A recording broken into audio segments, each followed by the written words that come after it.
বললো কিছু আল্লাহ তোরে দেয়নি? কয় না, কিচ্ছু দেয়নি। চাইছি একটা বিল্ডিং, আমারে বস্তির ঘর দিছে। চাইছি একটা ভালো চাকরি, আমাকে এইটা দিছে। তো এখন আমাদের অনেক শেকায়াত, অনেক কিছু চেয়েছি, পাইনি। রাসূলুল্লাহ সাল্লাল্লাহু আলাইহি ওয়াসাল্লাম বলছেন, যখন একজন লোক কিয়ামতের ময়দানে আল্লাহর সামনে দাঁড়াবে, দাঁড়াতে হবে সবাইকে, সবাইকে দাঁড়াতে হবে। একজন লোকও নাই যে দাঁড়াবে না। তবে কিভাবে দাঁড়াবেন? আতির রহমানে ফরদা, একাকি দাঁড়াতে হবে। আল্লাহ জিজ্ঞেস করবেন, তুমি কি আমার সাথে সাক্ষাতের আশা করেছিলা? সবচেয়ে চাওয়ার মধ্যে প্রথমটা আল্লাহ বলবেন, কে কে আমার সাথে দেখা করতে চেয়েছো? আপনারা কি আল্লাহর সাথে দেখা করতে চান? চান? দেখি কে কে চান, হাত তুলে দেখা দেন। আল্লাহ কবুল করেন।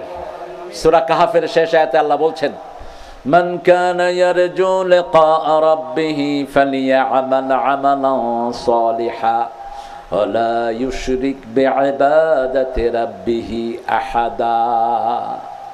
যে আমার সাথে দেখা করতে চায় সে যেন আমলে সলে করে। আমলে সলে কি? আমলে সলে হলো আমার ইবাদত করবে, ওটার সাথে কাউকে শিরক করবে না। তাবিজ গলায় রাখবেন না, ফেলে দিবেন ছুঁড়ে। মিথ্যা কসম করবেন না, আল্লাহ ছাড়া কারো নামে কসম করবেন না, এগুলো শিরক। চাইতে হবে একজনের কাছে, তিনি কে? আল্লাহ। কোনো মাজারে গিয়ে মাথা ঠোকাবেন না, মাজারগুলো ভেঙে একাকার করে দেন। মাজার শব্দটা হাদিস কোরআনের কোথাও নেই। চাইতে হবে একজনের কাছে, তিনি কে?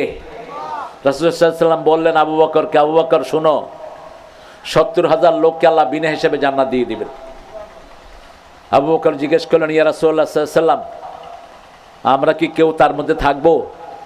রাসূলুল্লাহ সাল্লাল্লাহু আলাইহি ওয়াসাল্লাম বলেন, আবু বকর, আমার মনে হয় তার মধ্যে তুমি থাকতে পারবা। এরপর রাসূলুল্লাহ সাল্লাল্লাহু আলাইহি ওয়াসাল্লাম বলেন, আবু বকর শোনো, ৩টা আমল যে ব্যক্তি করবে ওকে আল্লাহ বিনা হিসেবে জান্নাত দিয়ে দিবে। কয়টা আমল? ৩টা। প্রথম আমল, লা ইয়াতাতাইয়ারুন, কোন কুলক্ষণ সুলক্ষণে বিশ্বাস করবে না।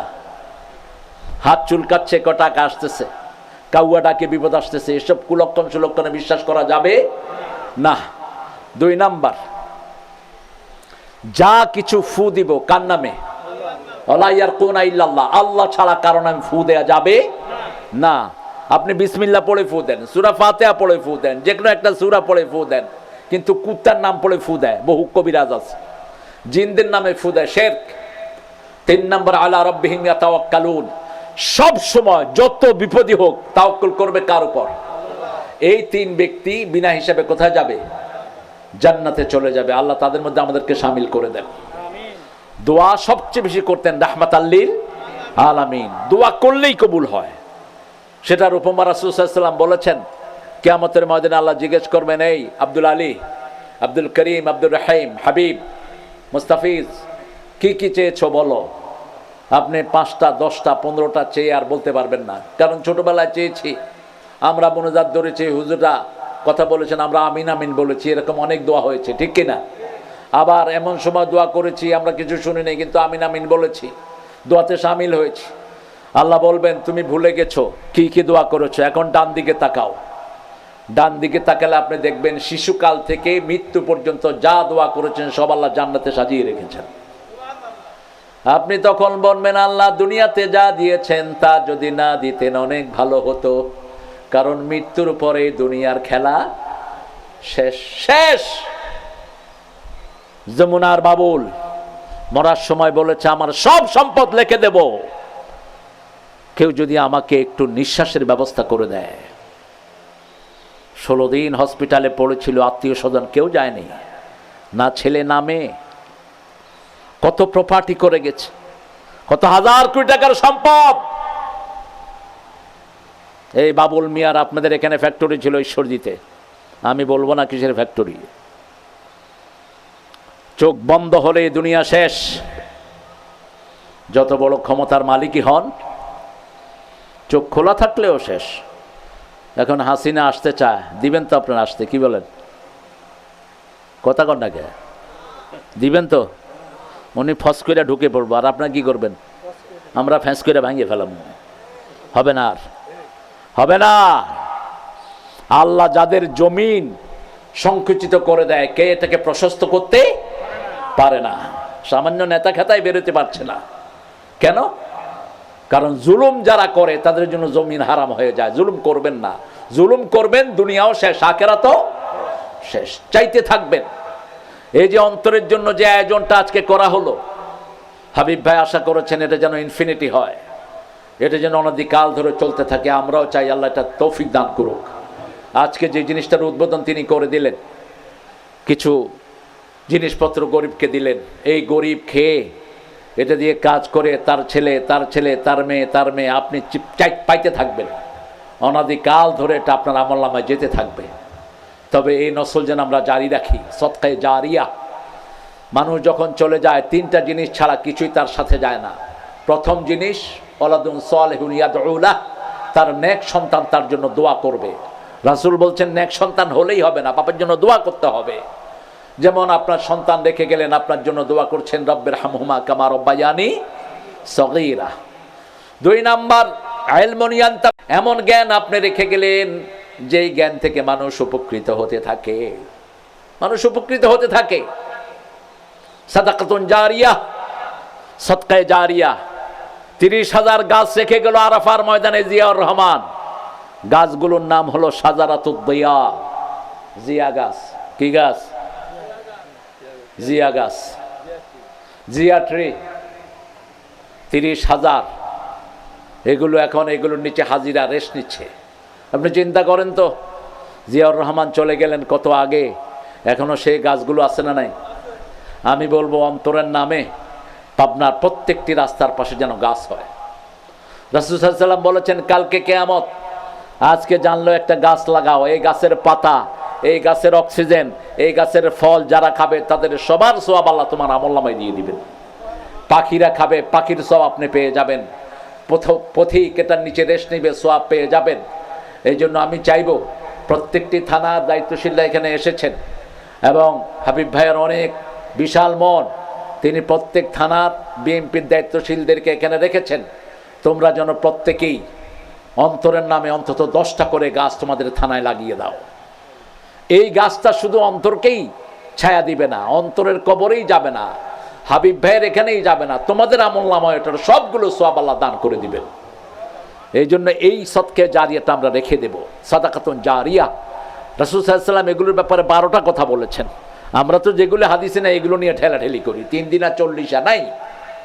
আপনি গরিবকে খাওয়ান, একটা কূপ করে দেন, একটা রাস্তা করে দেন, ওই রাস্তা দিয়ে যতজন চলবে আপনার আমলনামায় সওয়াব যেতে থাকবে। এই যে আপনার যে রাস্তা দিয়ে বনপাড়ায় আসেন, এই রাস্তাটা কে করেছেন বলেন তো? কোন প্রেসিডেন্ট? জোরে বলেন, এত জানেই না কিছু। জিয়াউর রহমানের প্ল্যান এটা। সিরাজগঞ্জের ওই মাথায় দাঁড়িয়েছেন, তখন এটা ডোবা, এখানে কোনো রাস্তা নাই। বড়াই গ্রাম, এ সমস্ত এলাকার লোকেরা অনেক কষ্ট করে চলাফেরা করতো। ওখানে দাঁড়িয়ে বলেন এই সোজা একটা রাস্তা হবে। সেই রাস্তার সওয়াব তিনি অনাদিকাল ধরে পেতে থাকবেন।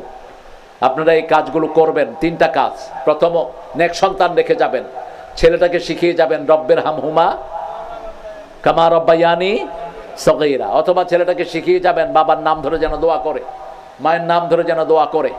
2 নম্বর, এমন কিছু রেখে যাবেন, একটা অর্গানাইজেশন হাবিব ভাই আজকে করলেন, এই অর্গানাইজেশনটা থেকে যাবে, এটার সওয়াব তিনি পেতে থাকবেন।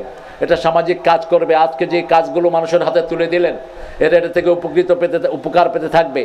বৃত্তি দিলেন, সন্তানগুলো উপকার পেতে থাকবে, এরা আবার স্যার হবে, এরা আবার ছাত্র হবে, অনাদিকাল ধরে তেজারাতুন লান তাবুর। আল্লাহ কোরআনে বলেছেন এমন পুঁজি এটা, এটার পুঁজি কখনো শেষ হবে না, চলতেই থাকবে। যে 100টা 25টা ছেলেকে বৃত্তি দেওয়া হয়েছে, এরা একসময় স্যার হবে, এদের ছাত্র হবে, এরা যাদেরকে পড়াবে ওই সওয়াবও এই আমলনামায় যোগ হতে থাকবে। আমরা এখন দোয়া করব, দোয়ার দিকে যাব ইনশাআল্লাহ। দোয়ার 3টি মাসলাহাত। 4 ব্যক্তির দোয়া কবুল হয় না। 1 নাম্বার, যে নিকটাত্মীয় সম্পর্ক ছিন্ন করেছে তার দোয়া কবুল হয় না। 2 নাম্বার, কোনো কবিরা গুনার ভিতরে যে ডুবে আছে তার দোয়া কবুল হয় না। 3 নাম্বার, কোনো মুসলমানের সাথে কোনো প্রয়োজন ছাড়া, শরীয়তের কোনো কিছু ছাড়াই কথা বন্ধ করে রেখেছেন, আপনি আপনার মুসলমান ভাইয়ের সাথে কথা বলেন না, আপনার দোয়া কবুল হবে না। 4 নাম্বার, কাতিআ রাহিম, নিকটাত্মীয়র কোনো সম্পর্ক ছিন্ন করেছেন। নিকটাত্মীয় মানে হলো আপনার মায়ের পেটের ভিতরে যারা একসাথে থাকেন, যেমন ভাই বোন, এরপরে এদের নসল, নিকটাত্মীয়, আরহাম, আপনার ভাগনা, ভাগ্নি, ভাতিজা, ভাতিজি, চাচা, চাচি, এদের সাথে আপনি কথা বন্ধ করে রেখেছেন। আপনার কোনো দোয়া কবুল হবে না, কারণ আল্লাহ রাব্বুল আলামিনের আরশ হলো জান্নাতুল ফেরদাউসের উপরে। আরশের সাথে যেটা লিঙ্ক হয়ে আছে সেটা হলো নিকটাত্মীয় সম্পর্ক, পিতা মাতা ভাই বোন, এদের সম্পর্কটা আরশের সাথে লিঙ্ক হয়ে আছে। যারা এটা রক্ষা করে তাদের সাথে আল্লাহর সম্পর্ক রক্ষা হয়, যারা এটা রক্ষা করে না তাদের সাথে আল্লাহর সম্পর্ক ছিন্ন হয়ে যায়। এই জন্য কোনোভাবেই আত্মীয়তার সম্পর্ক ছিন্ন করবেন না, কোনোভাবেই না। আপনার জমি খেয়ে ফেলেছে, ছেড়ে দেন। আপনি মৃত্যুর পরে পুলসিরাত পার হওয়ার আগে পুরা জমি আল্লাহ আপনাকে বুঝিয়ে দিবেন। আপনার ভাই তো খেয়েছে, সমস্যা তো নাই, আপনার বোন খেয়েছে, আপনার চাচা খেয়েছে, আপনি চান কিন্তু পেলেন না। 1 বিঘত জমি আল্লাহ আপনাকে উসুল করা ছাড়া আপনি পুলসিরাত পার করতে দিবেন না। আল্লাহ রাব্বুল আলামিনের হাবিব বলেছেন যে 1 বিঘত জমি চুরি করে 7 তবক জমিন তার ঘাড়ে দিয়ে তাকে চোরের আসামি হিসাবে আল্লাহ কিয়ামতে তুলে দিবেন। সেজন্য আমরা আল্লাহর কাছে এখন দোয়া করব, যাতে করে অন্তর, যেই অনুষ্ঠানটা আজকে আমরা করলাম, এই অনুষ্ঠানের সৌরভ যেন সারা বাংলাদেশে ছড়িয়ে পড়ে, যাতে অন্তর নামের এই সামাজিক সংগঠনটি, এরকম আরো শত শত সামাজিক সংগঠন যেন আমরা খুলতে পারি।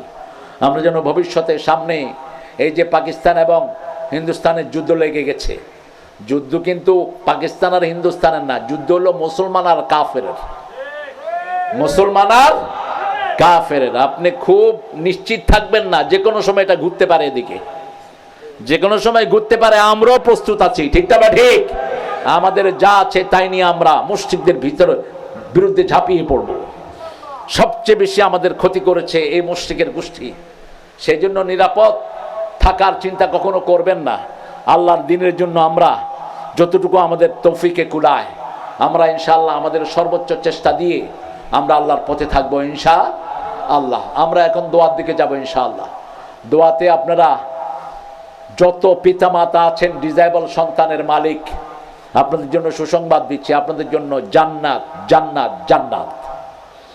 শুধু আপনারা আল্লাহর হুকুমগুলো মানেন, 5 ওয়াক্ত নামাজ পড়েন, শিরক করবেন না, বেদাত করবেন না, মানুষের হক নষ্ট করবেন না, আপনাকে জান্নাত দিবেন কে?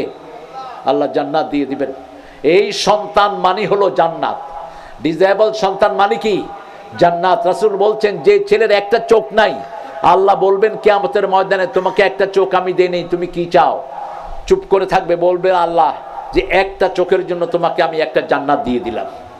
আর যে ডিজেবল ছেলেটাকে কোনো ফিলিংস তার ছিল না, কোনো ফিলিংস তার ছিল না, শুধু আব্বাকে ডাকতো। 16 বছর এই শিশুর খেদমত করেছে আমাদের প্রিয় মানুষটি। আল্লাহ যেন তাকে পরিপূর্ণ যাজায়ে খায়ের দান করে দেন। এবং তিনি এখনো বলেছেন, তার শয়নে, স্বপনে, জাগরণে কে থাকে? কথা কন না কেন? কে থাকে? অন্তর। আমরা যেন অন্তরকে অন্তর দিয়ে অনুভব করতে পারি, আমরা যেন কোনো ডিজেবল মানুষের পাশে দাঁড়াতে পারি। আপনারা আমাদের দেশে তো এগুলোর পরিচর্চা নাই। America, England, Australia, Canada, Japan, যেই পিতামাতা ডিজেবল বাচ্চাকে পালন করে, ওদেরকে সবচেয়ে বেশি স্যালারি দেয় ও দেশের গভর্নমেন্টগুলো। আপনি একটা ডিজেবল বাচ্চা যদি কোনো ঘরে থাকে, ওই পিতামাতা পয়সা আলা। এটা পুরা পাশ্চাত্য পৃথিবীর কথা আমি বলছি। জাপান বলেন, কানাডা বলেন, অস্ট্রেলিয়া বলেন, আমেরিকা, ইউরোপ, একটা ডিজেবল বাচ্চা মানে আপনি পয়সা আলা। আর সেই ডিজেবল বাচ্চার খেদমত যখন পিতামাতা করে, ওই একটা ডিজেবলের জন্য 3 জন লোক লাগে মিনিমাম। দুপুর 24 ঘন্টার জন্য 3 জন লোক। এই 3 জনের পরিশ্রমিক পুরোটা সরকারের থেকে পিতামাতাকে দিয়ে দেওয়া হয়। এবং এই পিতামাতাকে নোবেল ফাদার, নোবেল প্যারেন্টস হিসাবে আখ্যায়িত করা হয়। সেজন্য আমরা আমাদের অন্তর সহ যতগুলো ডিজেবল ছেলে এলাকায় আছে, আমরা যেন এই সামাজিক সংগঠনের আওতায় সবাইকে নিয়ে আসতে পারি। আল্লাহ তৌফিক দান করুক। এটার সাথে যারা জড়িত হয়েছেন, অত্যন্ত চোখা একটা ছেলেকে, মাহিমকে রেখেছেন আমাদের প্রিয় হাবিব ভাই। উনি লোক চিনতে ভুল করে না। তারপর ওনার ভাতিজাকেও রেখেছেন। আরও যে সমস্ত অনেক ডিগনিফাইড লোকের আপনাদের পাবনার অনেক ডাক্তার আছেন এখানে, আপনারা আপনাদের দানের পয়সাগুলো, আপনাদের জাকাতের পয়সাগুলো, ওসরের পয়সাগুলো এখানে দিতে পারবেন। এটা সামাজিক একটি সংগঠন। আপনারা আজকে দেখেছেন কয়েক লক্ষ টাকার জিনিস এখানে ডিস্ট্রিবিউট হয়েছে। এটা যেন আমরা বহাল রাখতে পারি। আমরা আজকে দোয়া করব যাতে করে আমাদের সমাজটাকে আল্লাহ সুন্দর করে দেন, যাতে করে আমাদের সব বিপদ থেকে আল্লাহ আমাদেরকে হেফাজত করেন। ভারত হিন্দুস্তানের সাথে পাকিস্তানের যে যুদ্ধ, এই যুদ্ধ যেন আল্লাহ অচিরেই বন্ধ করে দেন, অচিরেই যেন মুশরিকদের আল্লাহ শেষ করে দেন। কারণ আগে আক্রমণ করেছে কারা বলেন তো? কারা করেছে? কিসে করেছে? মসজিদ। আর তাদের টার্গেট কিন্তু ভারত আর পাকিস্তান না, তাদের টার্গেট হলো ইসলাম। টার্গেট কি? ইসলাম। আমরাও রেডি আছি, কারণ আমরা শহীদের জন্য প্রত্যেক দিন দোয়া করি, আমরা যেন শহীদ হই। ঠিক না ঠিক? আমাদেরকে মৃত্যু ভয় দেখা লাভ নাই। ভারতের মুসলমানরা মন ছোট করবা না। তোমরা আছো 42 লাখ, আমরা 18। তোমরা 42 কোটি, আমরা 18 কোটি। পাকিস্তানে আসে 22 কোটি। আমরা সব মুসলমান এক হয়ে যাব। আল্লাহ তৌফিক দান করুন। আমরা যেন আমাদেরকে মানসিকভাবে প্রত্যেকটি মানুষের কল্যাণে আমরা যেন উৎসর্গ করতে পারি, সেই চিন্তা আমরা মাথায় রাখবো। এবং সবচেয়ে বেশি আমরা বিবির থেকে সাপোর্ট পাবো। আপনাদের বিবিদেরকে ওইভাবে মোটিভেশন দিবেন। বিবিরা আমাদের জন্য সবচেয়ে বড় নেয়ামত। বাংলাদেশের মেয়েরা অত্যন্ত বিনয়ী হয়, অত্যন্ত পরিশ্রমিক হয়, অত্যন্ত স্বামী কেয়ারিং হয়। কিন্তু যারা হয় না, আনফরচুনেট, এদেরকে শিখিয়ে নিতে হবে। আপনারা জানেন আমাদের মেয়েরা পরিশ্রম করে সবচেয়ে বেশি। রান্না বাড়া, খাওয়া দাওয়া, স্বামীর যতগুলো দরকার সবগুলো কারা দেয়? এই মেয়েরা যোগান দেয়। এই মেয়েদেরকে আপনারা ধৈর্যশীলভাবে মেয়েদের পাশে থাকবেন, মেয়েদেরকে বুঝাবেন স্বামীর দায়িত্ব কি, সমাজের দায়িত্ব কি। এই মেয়েদেরকে আপনারা আপনাদের বলয়ে রাখবেন। কোনো মেয়ের সাথে দুর্ব্যবহার করবেন না, কোনো মেয়ের সাথে গালিগালাজ করা রাসূল হারাম করেছেন। লা তাসুব্বুল বানাত ইন্নী আবুল বানাত। কোনো মেয়েকে গালি দিবেন, আমি নিজে নবী, সব মেয়েদের বাপ। কোনো মেয়ের সাথে রূঢ় আচরণ যেন না হয়, সে করলেও আপনি করবেন না। রাসূলের 11 জন বিবি ওনার সাথে খারাপ ব্যবহার করেছে, তিনি কারোর সাথে টু শব্দ করেন নাই। 29 দিন বিবি থেকে আলাদা ছিলেন, রাহমাতাল লিল আলামিন, কথা বলেন নাই তিনি। সূরা তালাক নাজিল হয়েছে। সেজন্য আমরা আমাদের বিবিদের অধিকার দেব। আজকে অনেক মেয়েরা এখানে এসেছে এবং মেয়েদের জন্য অনেক উপঢৌকনের ব্যবস্থা এখান থেকে করা হয়েছে। আমরা যেন আমাদের সব রকমের মেয়েদেরকে আমরা আমাদের সাহায্যের আওতায় আনতে পারি। বিশেষ করে হিন্দুদের সাথে ভারতে আমাদের মুসলমানদের সাথে দুর্ব্যবহার করার কারণে আমরা এখানে হিন্দুদেরকে বৈরী চোখে দেখব না। আপনারা জানেন আজকের স্টেজে কয়েকজন হিন্দু মেহমান এসেছেন। এটাই হলো ইসলামের উদারতা। ইসলাম যে অপরাধ করে তাকেই শাস্তি দেয়। একজনের অপরাধের কারণে আরেকজনকে ইসলাম শাস্তি দেয় না। বিগত সরকার হিন্দুদেরকে এস্টাবলিশ করেছে। আপনারা জানেন 1400 সিট সেক্রেটারিয়েটে, 900 সিট ছিল হিন্দুদের হাতে। তারপরে আমরা বৈষম্যমূলক আচরণ তাদের সাথে করি নাই, কারণ আমার ইসলাম সেটা শেখায় না। ইসলাম যেটা শেখায়, যারা জুলুম করবে তাদের হাত আমরা ভেঙে দেব। যারা আমাদের মুসলমান ভাইদেরকে আক্রমণ করতে আসবে আমরা তাদের বিরুদ্ধে দাঁড়াবো। ঠিক না ঠিক?